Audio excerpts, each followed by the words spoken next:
Ano nangyari dito? Namatay? Oo, namatay. Tapos ayaw mag-charge? Sabi ko ma'am, sira yung cellphone ko. Hindi ko maano. Aroy. Bayaran lang kita sa Merkulis, pare kuya. Sige, check natin. No problem. Basta ikaw. Ayaw mag-charge, puro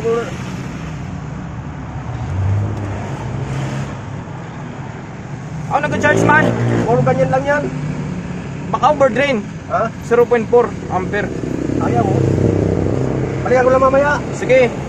Bayaran kita Merkulis, pare kuya. Merkulis pa sweldo ko. Ha? Okay lang, no problem. Merkulis pa sweldo ko. Okay. So ito guys yung i-showcase ng phone device guys ng tumer natin guys, no. So yan, so naglo-low ampere siya guys. So 0.8 bumabagsak siya sa 0.4. Yan.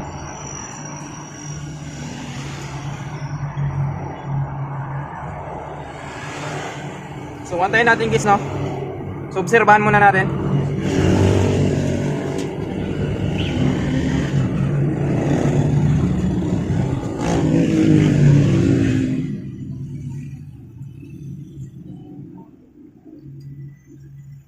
So hanggang dyan lang siya guys, no. Yan. So naglo-low ampere siya guys. So 0.8 bumabagsak sa 0.3, 0.4. Yan. So wala guys, no. So matagal na ito guys na naka-charge. Hanggang ganito lang guys yung lumalabas guys. Yan. So ang gagawin natin ay bubuksan natin guys yung unit na ito guys, no. Yan. So para mabuksan natin ito guys, una natin gagawin dito guys ay tanggalin muna natin guys yung sentry nito guys, no.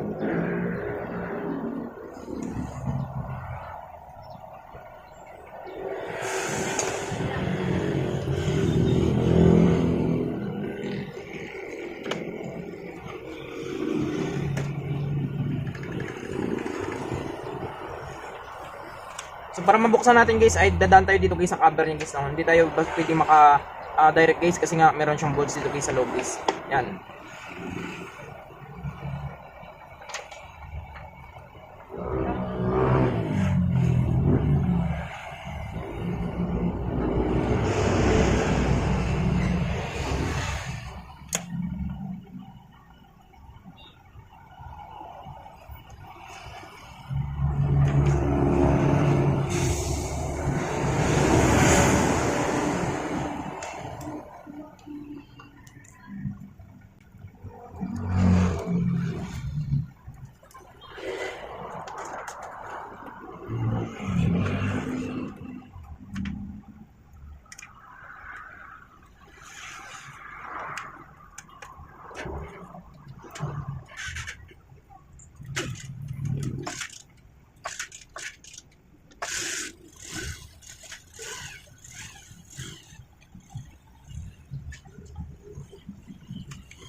So ayan siya guys, no? So natanggal natin guys, so matindi guys yung ticket dito guys. Yan. So dito guys ay tanggalin muna natin guys lahat guys ng mga bolts dito guys, no? Para ma-access natin guys yung sa loob dito guys.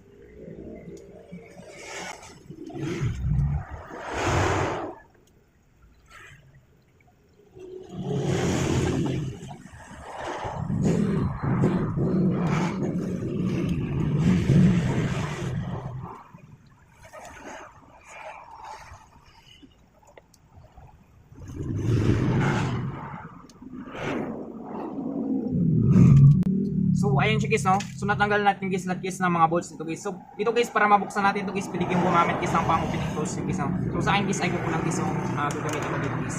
Yan. So simulan natin.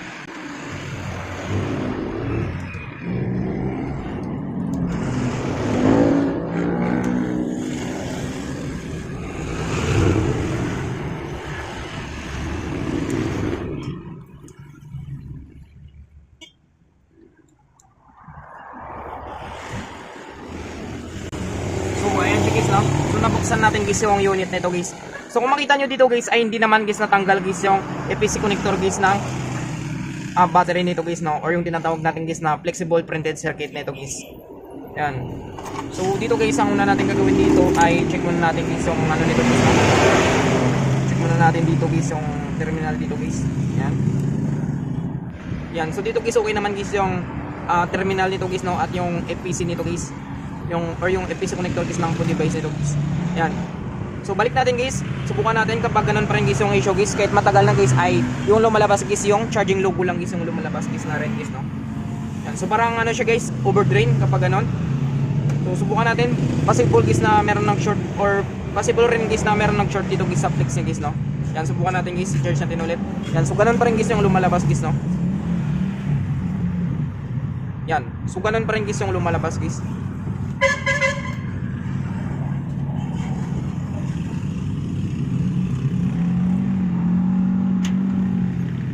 So parang nabutlob siya guys, no. So wala pa rin siyang pinagbago guys, no. Ganun pa rin guys yung lumalabas guys sa screen niya guys. Ayan. So hanggang charging logo lang siya guys, no. Ayan. So wala guys, ganun pa rin guys.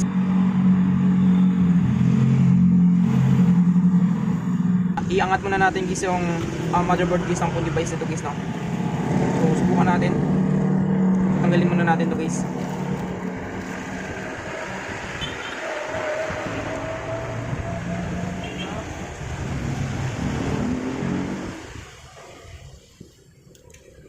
So dito natin malaman guys, no. Subukan muna natin guys. So angat muna natin guys yung motherboard nito guys, tapos balik natin.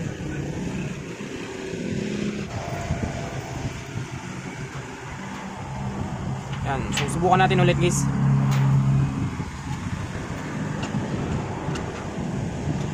So 0.5 pa rin siya guys.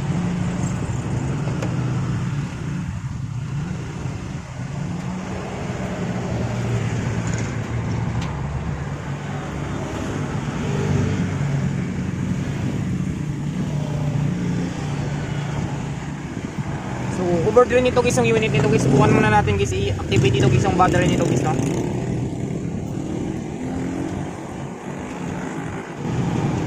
So check muna natin guys yung battery nito guys.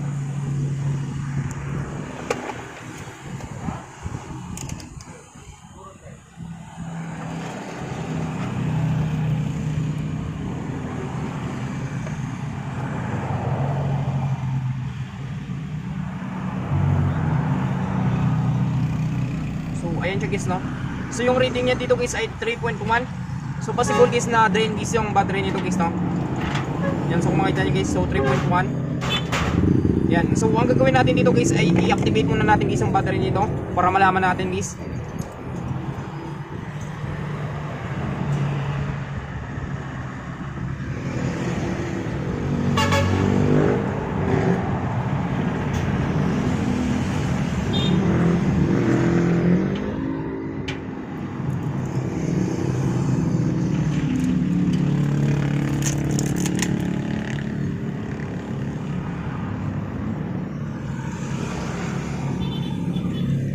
So ayan siya guys, no. So activate muna natin guys yung battery niya.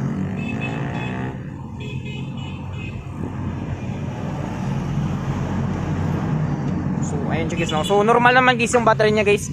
Ang problema lang guys ay possible guys na drain ito guys, no. Tapos parang tingin ko dito guys meron siyang short dito guys sa power flex niya guys, no. So subukan muna natin guys, i-activate muna natin guys yung battery nito guys. So wait lang natin guys. So ayan siya guys, no. So i-forward na natin guys. Yan, so punutin na natin guys. So subukan natin ulit guys, no. So balik natin ulit guys yung EPC connector guys sa terminal nito guys. So subukan natin ulit guys, i-charge natin guys, no.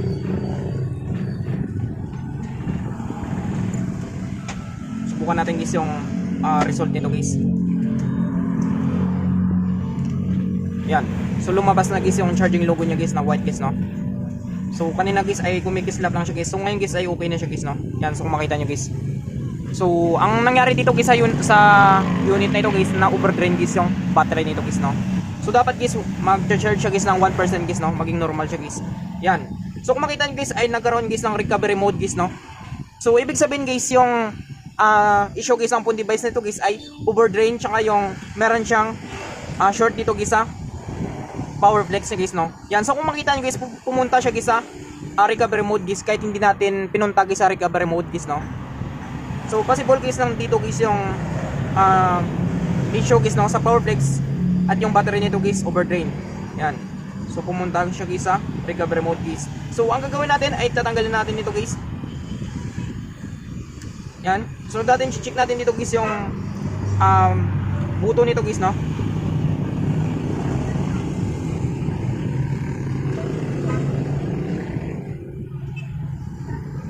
So hindi na lang guys naglalaro guys yung buto niya dito guys.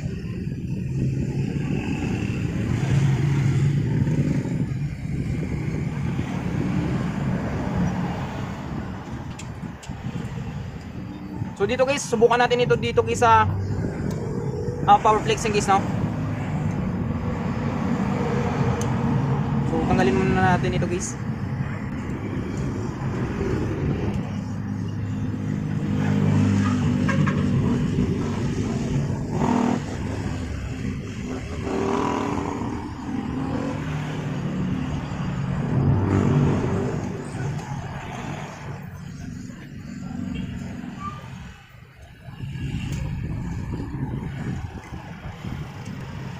So dito guys yung gagawin natin dito guys. So check natin guys yung power button nito guys. So okay naman guys yung power button nito guys, no. So simulan natin dito guys sa volume down guys, no. So napiksan natin guys yung issue guys ng battery nito guys, no, ng unit nito guys. So ang problema naman dito guys ay short naman guys yung power flex nito guys, no. Yan. So wait na natin guys.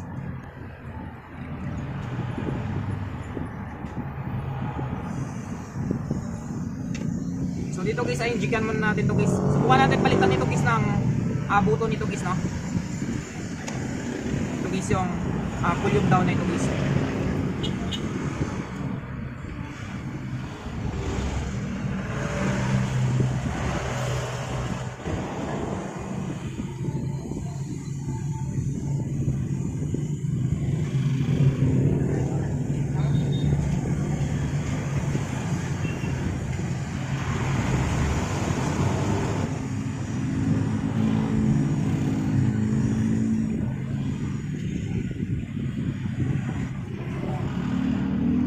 Ayan siya guys, no? So natanggal natin guys yung damage guys dito guys na volume down guys, no? Ayan. So ayan siya guys.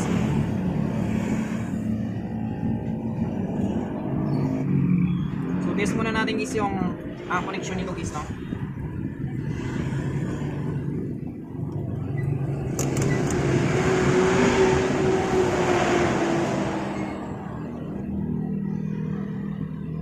So ayan siya guys. So yung connection nito guys ay up and down guys, no. Yan. So up and down.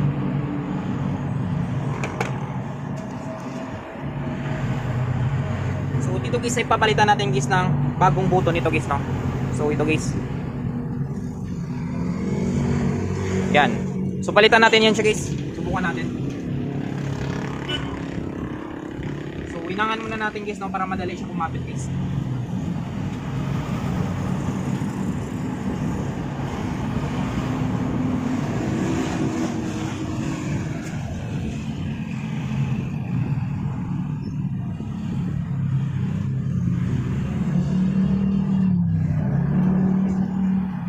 So ayun siya guys, no. So nalagyan natin guys ng LED guys yung bagong buto niya guys, no. So install natin guys, subukan natin. So linisin na natin ito guys.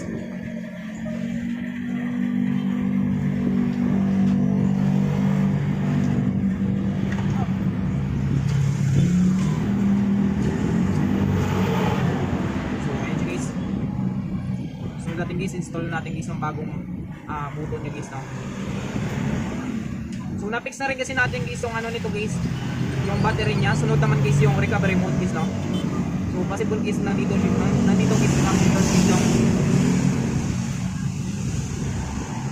unit na ito guys. Yan.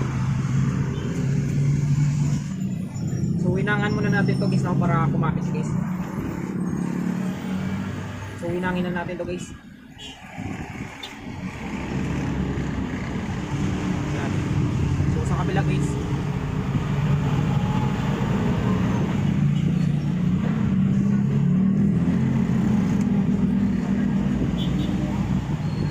So ayan siya guys, no. So check natin guys.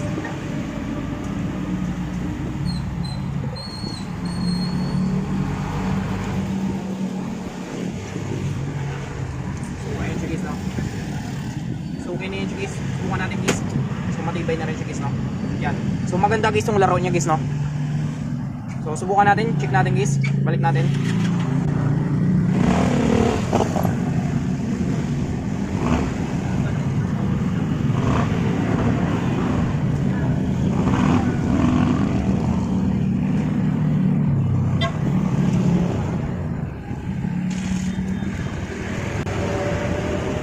Yan.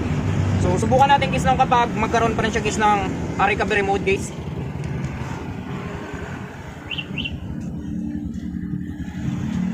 So charge na rin guys. Subukan natin. So dapat guys ay hindi na siya magkaroon guys ng recovery mode guys, no. Kasi kapag magkaroon siya guys ng recovery mode guys, so possible guys na meron pa rin siyang short guys sa power flex niya dito banda guys. Yan. So subukan natin. So dapat guys ay normal na siya guys, no. Yan. So lalabas na dapat guys yung charging percentage guys, no, or yung ganito guys. Yan. So 1% guys, no. Yan. So kung makita nyo guys ay hindi na siya direct guys na pumunta guys sa recovery mode guys, no, yung unit nito guys. So naging normal na siya guys nung pinalitan natin guys ng volume down guys, no. Yan. So same yan sila guys. Yan. So maganda na guys yung laro niya guys, no. So wala na siyang shorted guys kasi nga yung mag-short dito guys yung volume down niya guys, no. Kaya pumupunta siya guys sa recovery mode guys. Kahit hindi natin siya kiniklik guys na yung volume down nito guys ay kiniklik niya guys, no. So possible guys ay na-stuck ito guys yung volume down niya guys. Kaya kapag pinander natin or i-charge natin guys ay pumupunta siya guys sa recovery mode guys, no. So ngayon guys ay normal na guys yung unit nito guys. So subukan natin pandarin natin guys. So dapat guys kapag pinander natin guys ay hindi siya pumupunta guys sa recovery mode guys, no. Yan. So dapat guys magtuloy na ito guys. Yan, subukan natin. So yung issue guys ang phone device na ito guys, overdrain, tapos ay short guys yung volume down niya guys, no. Yan. So subukan natin.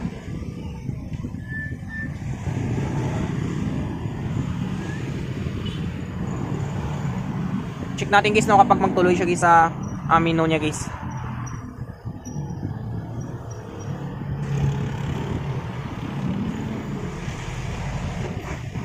Yan. So normal na guys yung unit nito guys, no. Yan. So na-fix na natin guys yung issue guys ng phone device nito guys. Yan. So yung ginawa natin guys ay na-activate natin guys yung battery niya at yung volume down niya guys, no, ay suspect natin guys. Kaya pinalitan natin guys ng bagong volume down guys. Yan. So ngayon guys ay okay na guys yung phone device nito guys, no. So normal na ito guys. So bumalik na siya guys sa dati guys. Yan. So ganoon lang guys, no, kung paano natin guys ma-fix guys yung phone device natin guys. So I hope guys na makatulong sa inyo itong video tutorial natin. Sa mga bago pa lang sa ating channel guys, no, huwag natin kalimutan guys i-click guys yung subscribe at yung notification bell button para ma-update ko kayo guys sa susunod natin guys na video tutorial. Thank you guys and God bless sa lahat.